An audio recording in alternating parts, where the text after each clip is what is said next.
আসমান এবং জমিনে সৃষ্টি জগতের মধ্যে যত সৃষ্টি আছে আল্লাহ তাআলার পরে যার সম্মান, এমন একজন ব্যক্তি যখন তার নিজের প্লেটের মধ্যে বেলালের মতো কালা গোলামকে, বেলালের মতো এবড়ো থাবড়ো নাক বোছাওয়ালা, দাঁতগুলো বাঁকা বাঁকা, ঠোঁটগুলো কালো কালো, ঠোঁট দিয়ে লালা পড়ে এমন একজন সুশ্রী নয় বরং কুশ্রী একজন মানুষকে আল্লাহর নবী তার নিজের প্লেটের মধ্যে খাইতে বললেন।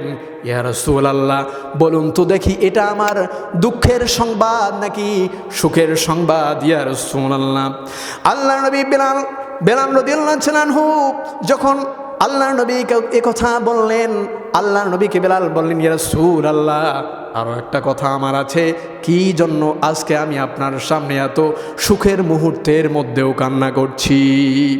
আমার ভাইয়েরা, আল্লাহর নবী বেলালকে বললেন, ও বেলাল, কি জন্য তুমি কান্না করছো? তাহলে ওই কথাটাই তুমি আমাকে একটু খুলে বলো।